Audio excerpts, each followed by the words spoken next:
मान्नुस् तपाईलाई कुनै विद्यालयको शिक्षक बन्नुभयो। आफ्नो विचारमा कक्षा शिक्षण सुधार्ने उपाय लेख्नुहोस्।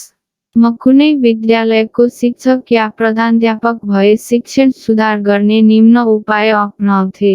शिक्षक विद्यालयमा अनुपस्थिति हुनुपर्ने भए सकेसम्म पूर्व जानकारी गराउनुपर्ने। कक्षा शिक्षण गर्ने शिक्षकले आफ्नो अध्यापन योजना समेत विद्यालयमा छोड्नुपर्ने। अनुपस्थिति हुनुपर्ने भए शिक्षकको अनुपस्थितिमा सट्टा तालिम प्राप्त शिक्षकको व्यवस्था गर्नुपर्ने। यदि तालिम प्राप्त शिक्षक नभए तालिम प्राप्त शिक्षकको सहयोग लिने। कक्षा शिक्षणका लागि सकेसम्म तालिम प्राप्त शिक्षकको व्यवस्था गर्नुपर्ने। यदि तालिम प्राप्त शिक्षक नभए तालिम प्राप्त शिक्षकको सहयोग लिने। कक्षाको अनुपातमा शिक्षक नभएको खण्डमा माथिल्ला कक्षाहरूमा बहुकक्षा शिक्षण र तल्ला कक्षाहरूमा कक्षा शिक्षण गर्न सकिने। विद्यार्थीको झर्कोपन हटाउनका लागि शिक्षकले विविध क्रियाकलापहरू सञ्चालन गर्ने। शिक्षकले विद्यार्थीहरूलाई माया, ममता र स्नेह प्रदान गरी होमलाई इन्भाइरोमेन्ट तयार गर्ने। शिक्षकले सम्पूर्ण विषयको पूर्व तयारी गर्ने। कुनै विषयमा समस्या भए सम्बन्धित विषयका विषय शिक्षकसँग छलफल गर्ने। शिक्षकले प्रशस्त शैक्षिक सामग्रीहरूको तर्जुमा र प्रयोग गर्न सके कक्षा शिक्षण प्रभावकारी हुने आदि। विषय शिक्षण भनेको के हो? यसको अर्थ तथा यसका सबल तथा दुर्लभ पक्ष लेख्नुहोस्। कुनै पनि कक्षामा विभिन्न विषयहरू पठन पाठन गरिन्छ। जस्तै कक्षा 10 मा अङ्ग्रेजी, नेपाली, गणित, सामाजिक शिक्षा, विज्ञान, स्वास्थ्य, जनसङ्ख्या तथा वातावरण शिक्षा जस्ता विभिन्न विषयहरू पठन पाठन गराइन्छ वा दिनभरिको कक्षा समयलाई विभिन्न घण्टीमा विभाजन गरी प्रत्येक कक्षाका लागि प्रत्येक फरक फरक विषय सम्बन्धित विषय शिक्षकले निर्धारित घण्टीमा निर्धारित कक्षामा एउटै विषय पढाउँछन् भने त्यो विषय शिक्षण हो। जस्तै कक्षा 10 मा पहिलो घण्टीमा राजुले अङ्ग्रेजी, दोस्रो घण्टीमा रामले गणित, तेस्रो घण्टीमा लक्ष्मणले नेपाली पढाउनु वा राजुले कक्षा 6, 7, 8 कक्षामा नेपाली मात्र पढाउनु। कुनै पनि कक्षाका प्रत्येक विषय भिन्न भिन्नै सम्बन्धित विषय शिक्षकले एक शैक्षिक सत्रभरि पठन पाठन गराउनु नै विषय शिक्षण, सब्जेक्ट टिचिङ हो। यो शिक्षण सङ्गठनमा फरक फरक विषय शिक्षकद्वारा अध्यापन गराइन्छ। यस प्रकारको शिक्षणमा हरेक विषयका लागि फरक फरक विषयगत शिक्षकको आवश्यकता पर्दछ। विषयगत शिक्षण व्यवस्था परम्परागत शिक्षण व्यवस्था हो। नेपालको सन्दर्भमा पनि राष्ट्रिय शिक्षा पद्धतिको योजना 2028 लागू भएपछि विषयगत शिक्षण व्यवस्था सुदृढ भएको पाइन्छ। विषय शिक्षणको प्रमुख उद्देश्य नै भविष्यमा विद्यार्थीलाई कुनै विशिष्टीकरण विषयमा विशिष्टता हासिल गर्न सहयोग पुर्याउनु हो। यस प्रकारको शिक्षण व्यवस्था तल्लो तहका विद्यार्थीका लागि त्यति उपयोगी नभए पनि माथिल्लो तहका विद्यार्थीहरूका लागि निकै प्रभावकारी र उपयोगी मानिन्छ। विषय विशेषज्ञहरूको व्यवस्था गरी विद्यार्थीहरूमा विशिष्ट ज्ञान दिने उद्देश्यले विषय शिक्षणको प्रयोग गरेको पाइन्छ। निष्कर्ष, कुनै पनि कक्षाका फरक फरक विषय फरक फरक शिक्षकले पढाउनुलाई विषय शिक्षण भनिन्छ। क. विषय शिक्षणका सबल पक्षहरू, फाइदाहरू, strength, advantage of subject teaching. विषय शिक्षण भनेको एउटा शिक्षकले विभिन्न कक्षामा निर्धारित समयमा गएर आफ्नो विषय पढाउने व्यवस्था हो। यस शिक्षण सङ्गठनका फाइदाहरू यस प्रकार छन्। विषय शिक्षक बढी योग्य र दक्ष हुन्छन्। योग्य र दक्ष विषय शिक्षकबाट अध्यापन गरिने हुँदा विद्यार्थीहरू बढी लाभान्वित हुन्छन्। शिक्षकलाई पाठ योजना तयार गर्न सजिलो हुन्छ। शिक्षकले आफ्नो विषयमा बढी नै अध्ययन गर्ने, खोज्ने भएकाले उसमा विषयगत दक्षता बढ्छ। एउटा शिक्षकको अनुपस्थिति रहँदा पनि कक्षा सञ्चालनमा अवरोध नआउने हुन्छ। तल्लो तहका विद्यार्थीहरूका लागि भन्दा माथिल्लो तहका विद्यार्थीहरूका लागि बढी नै उपयोगी हुने हुन्छ। शिक्षकले आफ्नो विषयको सीमित तयारी गरे पुग्ने हुन्छ। विभिन्न शिक्षकले विभिन्न विषय पढाउने भएकोले विद्यार्थीमा झर्को नलाग्न सक्छ। विषय शिक्षण सजिलो शिक्षण सङ्गठन हो। कुनै विषय शिक्षक कमजोर छ भने त्यसको असर विद्यार्थीमा सबै विषयमा पर्न सक्दैन। शिक्षकले आफ्नो विषयको तयारी गर्न प्रशस्त समय पाउने हुन्छ। ख. विषय शिक्षणका दुर्बल पक्षहरू फाइदाहरू वेकनेसेस डिसएडभान्टेज अफ सब्जेक्ट टिचिङ। विषय शिक्षणका बेफाइदाहरू यस प्रकार छन्। विषय शिक्षणमा दक्ष शिक्षकको खाँचो पूरा गर्न कठिनाइ हुन्छ। शिक्षक र विद्यार्थीहरू बीच निकट सम्बन्ध कायम हुन सक्दैन। विषय शिक्षण बढी खर्चिलो हुन्छ। तल्लो तहका विद्यार्थीहरूका लागि विषय शिक्षण प्रभावकारी हुँदैन। यस प्रकारको शिक्षणमा दैनिक कार्यतालिका निर्माणमा कठिनाइ हुन्छ। विषय शिक्षणमा शिक्षकले खाली विषय वस्तु समयमै सिद्ध्याउने पक्षमा मात्र ध्यान केन्द्रित गर्दछन्। सिकाइ प्रक्रियामा विद्यार्थीहरू निष्क्रिय हुन्छन्। कुनै एउटा शिक्षकको स्वभावको कारणले विद्यार्थीहरू विद्यालयबाट भाग्न सक्छन्। विद्यार्थीहरूमा आफूले मन नपराएको शिक्षकको विषयप्रति नै घृणा उत्पन्न हुन्छ। वैयक्तिक भिन्नता अनुसार शिक्षण गर्न कठिन हुने। विषय शिक्षणमा अन्य अरू विषयका शिक्षक सँगको समन्वय कम हुन सक्छ।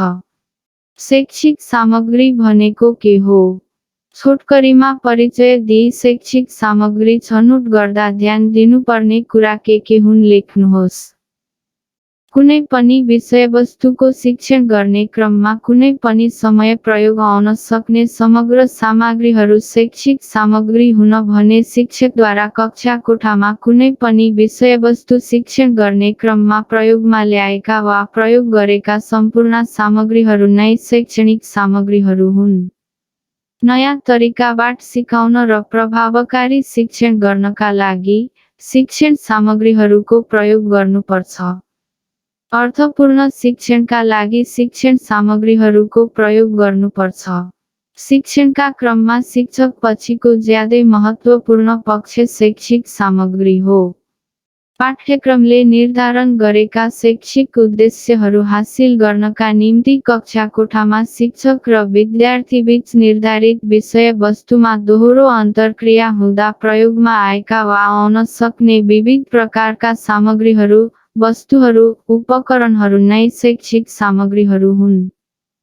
जस्तै चक, डस्टर, कालो पाटी, पाठ्य पुस्तक, चार्ट, रेडियो आदि। निष्कर्ष: शिक्षण सिकाइलाई जीवन्त, अर्थपूर्ण, दिगो र प्रभावकारी बनाई सिकाइलाई अन्तरक्रियात्मक बनाउन सहयोग गर्ने समग्र सामग्रीहरू नै शैक्षिक सामग्री हुन्।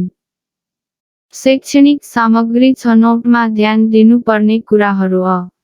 शिक्षकले आफूले अध्यापन गराउने विषयको विषयवस्तुको सामग्री छनौट गर्ने क्रममा कुन कुन पक्षलाई आधार मान्नु पर्दछ भनी निर्धारण गरिएका आधारहरू नै शैक्षिक सामग्री छनौटमा ध्यान दिनुपर्ने कुराहरू हुन्, जसलाई यस प्रकार उल्लेख गर्न सकिन्छ। शैक्षिक सामग्री विद्यार्थीको रुचि र स्तर अनुकूलका हुनु पर्दछ। शैक्षिक सामग्रीहरू आकर्षित हुनु पर्दछ। शैक्षिक सामग्रीहरू स्थानीय स्तरबाट नै प्राप्त गर्न सकिने हुनु पर्दछ। शैक्षिक सामग्री किन्नुपर्ने भए सकेसम्म कम मूल्यको सामान छनौट गर्नु पर्दछ। शैक्षिक सामग्री सकेसम्म शिक्षक, विद्यार्थीहरूबाट नै निर्मित हुनु पर्दछ। शैक्षिक सामग्रीहरू पूर्ण सही आकृतिका हुनु पर्दछ। शैक्षिक सामग्रीहरू विषय र पाठ अनुकूल हुनु पर्दछ। शैक्षिक सामग्रीहरूले विद्यार्थीहरूलाई सिकाइमा आकर्षित गर्न सक्ने हुनु पर्दछ। शैक्षिक सामग्री सान्दर्भिक हुनु पर्दछ। निष्कर्ष: शैक्षिक सामग्री छनौट गर्दा शिक्षकले विषयवस्तुको प्रकृति, विद्यार्थीको स्तर, शैक्षिक सामग्रीमा सरोकारवालाको पहुँच, आर्थिक पक्ष जस्ता कुराहरूलाई ध्यान दिनुपर्ने देखिन्छ। शिक्षा मनोविज्ञानको महत्त्व छोटकरीमा लेख्नुहोस्। वास्तवमा मनोविज्ञानका खोजहरू, सिद्धान्तहरू, नियमहरू, तथ्यहरू एवं निष्कर्षलाई शिक्षाको क्षेत्रमा प्रयोग गर्नुलाई नै शिक्षा मनोविज्ञान भनिन्छ। शिक्षा मनोविज्ञानले शिक्षासँग सम्बन्धित समस्याहरूको विवेचना, विश्लेषण र वैज्ञानिक समाधान प्रस्तुत गरी शिक्षण सिकाइ प्रक्रियामा सुधार ल्याउन मद्दत गर्दछ। शिक्षा मनोविज्ञानको महत्त्वहरू। शिक्षा मनोविज्ञानले शैक्षिक समस्याहरूको पहिचान गर्न सहयोग गर्दछ। शिक्षा मनोविज्ञानले शैक्षिक समस्याहरूको समाधान गर्न सहयोग गर्दछ। शिक्षा मनोविज्ञानले विद्यार्थीहरूको व्यवहारको ज्ञान दिन्छ। शिक्षा मनोविज्ञानले सिकाइमा प्रभाव पार्ने तत्त्वहरूको बारेमा जानकारी गराउँछ। शिक्षा मनोविज्ञानले शिक्षण सिकाइ प्रक्रियाका कठिनाइलाई निराकरण गर्न सहयोग गर्दछ। शिक्षा मनोविज्ञानले व्यक्तिगत विभिन्नता पत्ता लगाई सो अनुसार शिक्षण गर्न सहयोग गर्दछ। शिक्षा मनोविज्ञानले पुरस्कार, दण्ड, पृष्ठपोषण, उत्प्रेरणा आदिको बारेमा जानकारी गराउँछ। शिक्षा मनोविज्ञानले शिक्षाका उद्देश्यहरू निर्माणमा सहयोग गर्दछ। शिक्षा मनोविज्ञानले पाठ्यक्रमको निर्माणमा सहयोग गर्दछ। मानव विकासका विशेषताहरू लेख्नुहोस्। मानव विकासका विशेषताहरू निम्न अनुसार छन्। विकास व्यक्ति र वातावरणबीच हुने अन्तरक्रियाको परिणाम हो। विकास एक निश्चित एवं व्याख्यायोग्य ढाँचा अनुरूप अगाडि बढ्दछ। विकास निरन्तर चलिरहने प्रक्रिया हो। विकास वैयक्तिक प्रक्रिया हो। विकास परिपक्वता र सिकाइको हो। विकास सांस्कृतिक परिवर्तनहरूबाट प्रभावित हुन्छ। विकासका प्रत्येक चरणहरूमा निश्चित विशेषताहरू हुन्छन्। विकासका प्रत्येक चरणहरूमा सामाजिक अपेक्षा हुन्छ। विकासक्रममा विभिन्न परिवर्तनहरू हुन्छन्। विकास साधारणबाट विशिष्ट प्रक्रियामा बढ्दछ। पछिल्लो विकासभन्दा अघिल्ला विकास ज्यादा जटिल हुन्छ। बालकको विकासक्रम मानवको विकासक्रम अनुसार हुन्छ। दैनिक कार्यतालिका बनाउँदा ध्यान दिनुपर्ने कुराहरू के हुन लेख्नुहोस्। दैनिक कार्यतालिका भनेको एक हप्ताभित्र उपलब्ध हुने विद्यालय कार्यदिन वा कार्यघण्टालाई कति पिरियड वा समयमा विभाजन गर्ने। विद्यालयमा पढाइने विषयहरूमध्ये कुन विषयलाई पहिले पढाउने र कुन विषयलाई पछि पढाउने। विद्यालयमा कार्यरत शिक्षकहरूमध्ये कुन शिक्षकलाई कुन विषय पढाउन दिने। कुन विषयलाई हप्तामा कति पाठ घण्टा दिने। कुन कोठामा कुन विषय पढाउने। कुन शिक्षकलाई कुन समयमा पढाउन दिने। प्रत्येक विषयलाई हप्तामा कति पाठ घण्टा दिने आदि कुराहरूलाई समेटेर बनाइएको योजनालाई नै दैनिक कार्यतालिका भनिन्छ। दैनिक कार्यतालिका बनाउँदा निम्न कुराहरू ध्यान दिनुपर्दछ।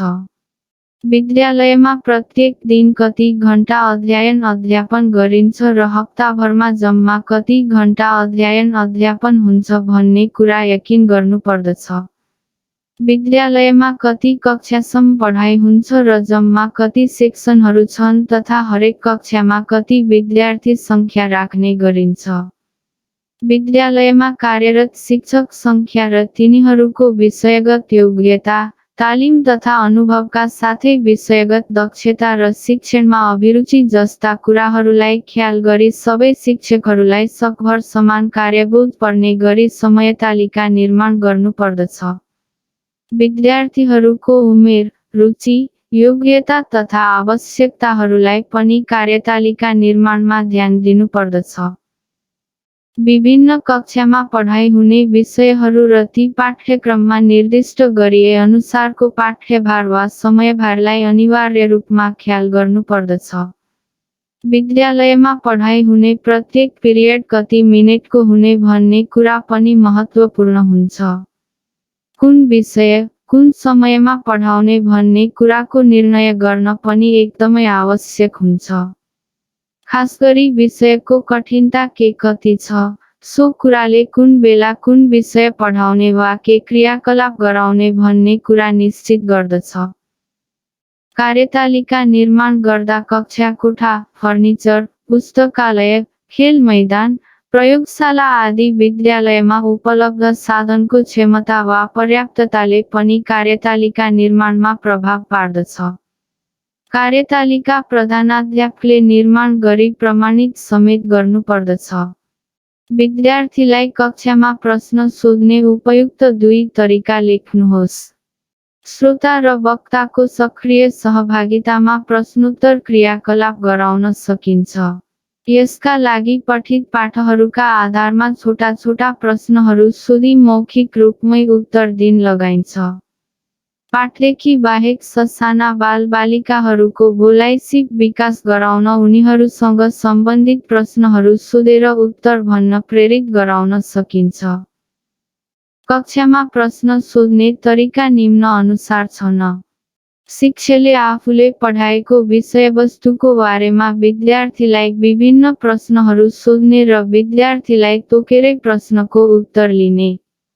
विद्यार्थीले दिएको उत्तरमा कमीकमजोरी भए शिक्षकले आवश्यक सुधार गर्ने। प्रश्नहरू स्पष्ट सबैले सुन्ने गरी, सकभर नदोहोऱ्याइकन अनिश्चित रूपले बीच-बीचका विद्यार्थीहरूलाई सोध्ने। उत्तर एक जनाले मात्र दिने र असावधानलाई सावधान गराउन आवश्यक परे एकै व्यक्तिलाई केही प्रश्न सोध्ने। एउटाले गलत बताएमा गाली नगरी अर्को विद्यार्थीलाई उत्तर दिन लगाउने। उत्तर स्पष्ट र ठिक भएमा ढाडस स्वरूप स्याबासी दिने। प्रश्न सोध्न विद्यार्थीलाई तत्पर गराउने आदिमा शिक्षकले बढी ध्यान दिनु पर्दछ। हो, होइन वा टाउको हल्लाउने मात्र खालका प्रश्न निरर्थक हुन्छन्। परीक्षण नगरिने मूल्याङ्कनको साधनहरू के हुन्? कुनै एकको छोटकरीमा लेख्नुहोस्। परीक्षण नगरिने मूल्याङ्कनको साधनहरू अवलोकन, श्रेणीमापन, रुजुसूची, सञ्चित अभिलेख, घटनावृत्त अभिलेख र कार्य सञ्चयिका हुन्। अवलोकन वास्तवमा शिक्षाले मानिसको व्यवहारमा परिवर्तन गर्दछ। विद्यार्थीको बानी व्यवहार आदिमा के कस्ता परिवर्तन आए वा आएनन् भनी मूल्याङ्कन गर्ने साधन मध्ये एक अवलोकन हो। अवलोकन भनेको नयाँ ज्ञान प्राप्त गर्नका लागि कुनै व्यक्ति अथवा वस्तुलाई पटक पटक हेर्ने कार्य भन्ने बुझिन्छ। शिक्षण सिकाइ क्रियाकलाप सञ्चालन भएपछि त्यसबाट अपेक्षित व्यावहारिक परिवर्तनको मापन गर्ने साधन अवलोकन हो। वास्तवमा शिक्षण सिकाइबाट विद्यार्थीहरूको बानी व्यवहारमा सकारात्मक परिवर्तन ल्याउन खोजिएको हुन्छ। यस्तो व्यवहारको मूल्याङ्कन अवलोकनबाट गर्न सकिन्छ। विद्यार्थीको बानी व्यवहार आदिमा आएका परिवर्तनलाई लेखाजोखा गर्ने मूल्याङ्कनको साधनलाई अवलोकन भनिन्छ। यो पुरानो विधि हो। सामाजिक अध्ययनमा प्रयोग हुँदै आएको यो विधि कुनै घटना भइराखेको अवस्था वा गरिराखेको व्यवहारको अवस्थालाई प्रत्यक्ष वा अप्रत्यक्ष रूपमा आवश्यक सूचना सङ्कलन गर्ने काम गर्दछ। शिक्षामा विद्यार्थीको व्यवहार मूल्याङ्कन गर्न विवरणात्मक शैक्षिक अनुसन्धान गर्न अवलोकन निकै महत्त्वपूर्ण मानिन्छ। यस विधिमा विद्यार्थीहरूको व्यवहार, घटना जे अवस्थामा भएको हो त्यही अवस्थामा अवलोकन गरिन्छ। मानिस नयाँ कुरा जान्न र सुन्न सधैँ उत्सुक रहन्छ।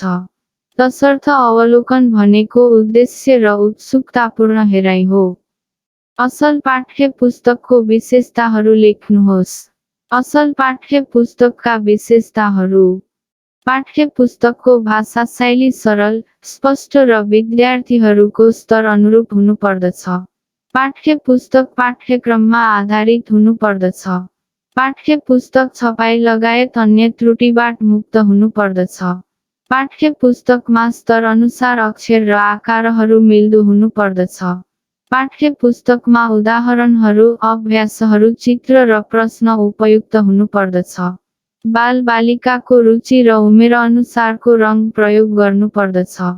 पाठ्य पुस्तकको बाह्य स्वरूप आकर्षक हुनुका साथै आकार, सिलाइ, छपाई, कागज आदि गुणस्तरीय हुनुपर्दछ। पाठ्य पुस्तक कम मूल्यमा बजारमा सजिलै उपलब्ध हुनुपर्दछ। विषयवस्तुको सङ्गठन गर्दा अघिल्लो र पछिल्लो विषयवस्तुबीच निरन्तरता कायम गरिनुपर्दछ। पाठ्य पुस्तक सबै किसिमका बौद्धिक क्षमता भएका विद्यार्थीहरूका लागि उपयोगी हुनुपर्दछ। सिकाइका तत्त्वहरू के हुन्? कुनै एकको छोटकरीमा वर्णन गर्नुहोस्। सिकाइका तत्त्वहरू, एलिमेन्ट्स अफ लर्निङ। सिकाइ हुन आवश्यक पर्ने तत्त्वहरूलाई सिकाइका तत्त्वहरू भनिन्छ। सिकाइका लागि नभई नहुने अति आवश्यक पक्षहरूलाई नै सिकाइका तत्त्वहरू भनिन्छ। सिकाइका केही प्रमुख तत्त्वहरू यस प्रकार छन्। सिकारु, लियर्नर। सिकारु सिकाइ प्रक्रियाको एक अभिन्न अङ्ग हो। कुनै पनि विषयवस्तु सिक्नका लागि तत्पर भएर रहेका र सिकाइ कार्यमा सिक्नका लागि समावेश भएका सम्पूर्ण व्यक्तिहरूलाई नै सिकारु भनिन्छ। बालकलाई सिकारुका रूपमा लिइन्छ। सिकाइको केन्द्रबिन्दु नै सिकारु हो। सिकारु कुनै पनि कुरा सिक्नका लागि शारीरिक र मानसिक दुवै रूपबाट तयारी अवस्थामा रहनु पर्दछ। सिकारुको रुचि, क्षमता र आवश्यकता समेतको आधारमा सिकाइ कार्य अगाडि बढाउनु पर्दछ। क्याम्ब्रिज एडभान्स्ड लिमर एस डिक्सनरीका अनुसार, सिकार एक व्यक्ति हो जो अहिलेसम्म केही कुरा सिकिरहेको छ। Learner is a person who is still learning something. सिकाइ हुनका निम्ति सिक्ने व्यक्ति चाहिन्छ। ज्ञान नभएकाले केही कुरा सिक्दछ, सिक्दैन। त्यसैले विद्यार्थी वा सिकारु स्वयं सिकाइको तत्त्व हो। विद्यार्थी स्वयं नै सिकाइको तत्त्व हो। विद्यार्थीका आफ्नै धारणा र पूर्व अनुभवहरू हुन्छन् र एक बेग्लै अचेतन स्मृति पनि बनेको हुन्छ। साथै, सिक्नेको परिपक्वता, बुद्धि, चेतना र स्मृति आदि विभिन्न कुराहरूबाट उसको स्वभावको निर्माण भएको हुन्छ। यसो हुँदा कुनै एक खास उद्दीपकले सबै विद्यार्थी वा सिक्ने व्यक्तिमा समानरूपको प्रभाव पर्दछ भन्न सकिन्न वा व्यक्तिपिच्छे उद्दीपकको प्रभाव घटबढ भइरहन्छ। सिक्ने व्यक्ति वा सिकारुले कुनै उत्तेजना वा उद्दीपकलाई कसरी ग्रहण गर्छ भन्ने कुरा उसका यिनै कुराहरूमा भर पर्दछ। त्यसैले राम्रो सिकाइको निम्ति वा सिकाइमा सफलता प्राप्त गर्न सिक्ने व्यक्तिको राम्रो अध्ययन शिक्षकले गर्नु पर्दछ। सिक्ने व्यक्तिको अध्ययन गर्ने काम मनोविज्ञानले गर्दछ। अनुभवी र तालिम प्राप्त शिक्षकले शिक्षण गर्दा यस्तै उत्तेजकहरू छान्दछन् जसले सिकारुलाई ती कुराको प्रभाव सजिलैसँग स्वीकार गर्न प्रोत्साहन मिल्दछ।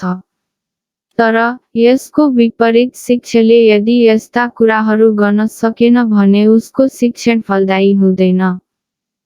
** गुड लक फर एक्जाम **